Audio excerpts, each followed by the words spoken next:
Después de unos meses de descanso, regresamos con la segunda temporada de Unboxing. Bienvenidos a este espacio de análisis político de Democracia Abierta.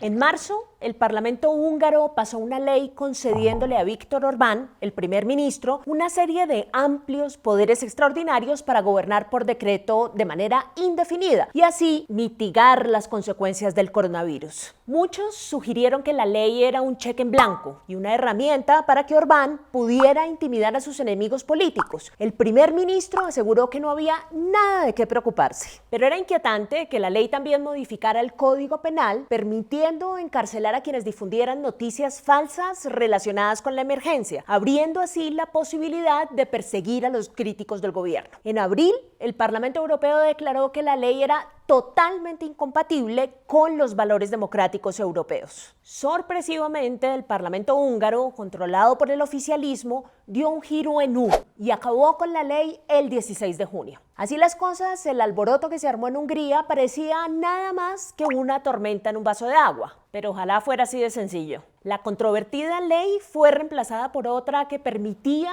al Ejecutivo decidir cuándo puede gobernar nuevamente por decreto, en el marco de una emergencia de salud pública. Ante una crisis global, los gobiernos se ven obligados a actuar rápido y a proteger a sus ciudadanos, justificando, en algunos casos, la expansión de sus poderes. Sin embargo, la pandemia ha abierto la puerta para que algunos mandatarios, como Orbán, aprovechen la crisis para consolidar su autoridad sin oposición alguna.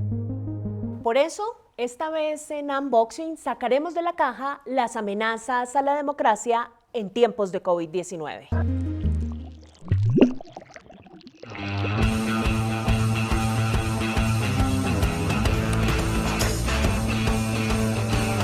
Saquemos de la caja el abuso de los poderes extraordinarios.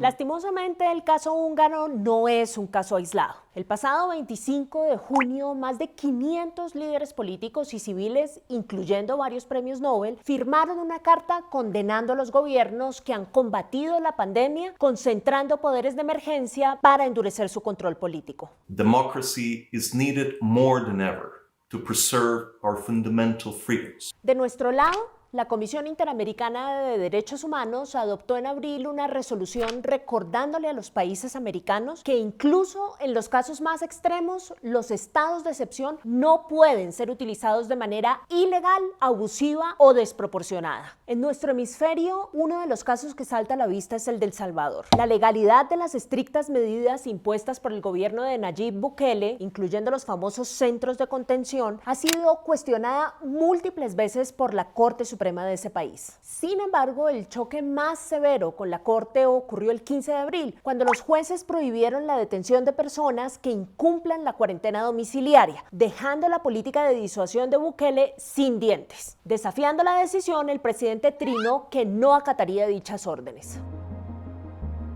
A las pocas semanas, Bukele publicó varias fotografías donde aparecían cientos de presos semidesnudos amontonados en una cárcel, con la intención de exhibir su política de mano dura ante miembros de las pandillas de su país. Bukele asegura vía Twitter que las maras aprovechan la pandemia para cometer más crímenes y declara los presidios en estado de emergencia para evitar que salgan órdenes al exterior. Las crueles imágenes fueron criticadas duramente por José Miguel Vivanco, director de Human Rights Watch para las Américas, quien advirtió que de seguir con estas prácticas denigrantes, Bukele se graduaría muy pronto como otro líder autocrático de la región. Pero otros países no se quedan atrás. La virtualidad de las sesiones del Congreso colombiano ha entorpecido su capacidad y su función de control político sobre un ejecutivo que está muy amigo de la práctica de gobernar por decreto y también ha facilitado una profunda reforma constitucional que levanta la prohibición de la cadena perpetua para encarcelar de por vida a violadores de menores, desestabilizando de esta forma el principio de resocialización que ha caracterizado desde hace mucho tiempo el sistema penal colombiano. En Perú se promulgó una ley que deroga el requisito de proporcionalidad en el uso de la fuerza y exime de responsabilidad penal a policías y soldados que, en cumplimiento de su función constitucional,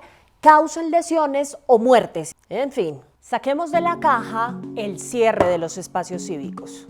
Estamos de acuerdo en que los gobiernos tienen la responsabilidad de contener el virus adoptando políticas agresivas que limiten temporalmente la movilidad y las reuniones masivas. No obstante, organismos como Human Rights Watch han advertido que es esencial que dichas restricciones sean legales, estrictamente necesarias, basadas en la evidencia científica, sujetas a revisión y de duración limitada. Este llamado se hace más relevante teniendo en cuenta que el año pasado presenciamos protestas en más de 40 países. Imágenes de las demostraciones antigubernamentales en Hong Kong, París, Santiago, Quito y Bogotá, entre otras ciudades, le dieron la vuelta al mundo en el 2019.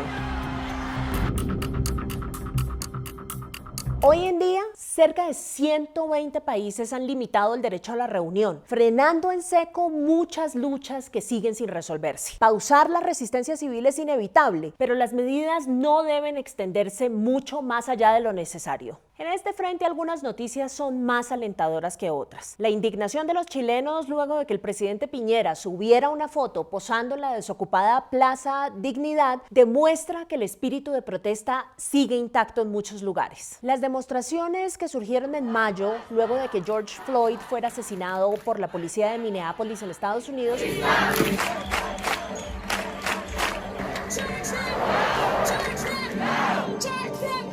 también dejaron importantes lecciones sobre cómo hacerse escuchar en medio de la pandemia. Lamentablemente, en el caso hongkonés, una nueva ley de seguridad ordenada desde Pekín ha acribillado por completo la protesta en la ciudad. Con antecedentes como estos, es fundamental que exijamos que estos espacios de expresión ciudadana no permanezcan cerrados demasiado tiempo. Saquemos de la caja las elecciones. Es claro que el voto presencial representa un riesgo de propagación que pone a prueba a los gobiernos democráticos que deben garantizar elecciones libres y seguras. Al menos 67 países o territorios han decidido aplazar elecciones debido al coronavirus. En algunos casos, aunque pocos, de manera indefinida. 23 de esos países han aplazado importantísimas elecciones o referendos de carácter nacional. Algunos casos son urgentes de resolver. El pasado 23 de julio, las elecciones presidenciales en Bolivia, que estaban planeadas para mayo, fueron aplazadas por segunda vez, agravando la crisis política del país desde que Yanine Áñez, sin ser elegida, llenó el vacío de poder que dejó Evo Morales cuando renunció a la presidencia en noviembre de 2019. Sigue la lucha. En abril, Joe Biden, el candidato presidencial demócrata en Estados Unidos, advirtió que Donald Trump intentaría buscar la manera de aplazar la elección presidencial de noviembre. El presidente originalmente rechazó la acusación. I never even thought of changing the date of the election. Why would I do that? November 3rd. It's a good number. Pero a finales de julio cambió de parecer y a través de su cuenta de Twitter sugirió posponer las elecciones. Además, cuando le preguntaron en una reciente entrevista si aceptaría los resultados, respondió: I have to see. Para colmo de males, el voto por correo, una alternativa segura para la jornada electoral de noviembre en Estados Unidos, ha sido politizado y desacreditado por Trump, quien, sin pruebas además, asegura que provocaría un fraude electoral de épicas proporciones.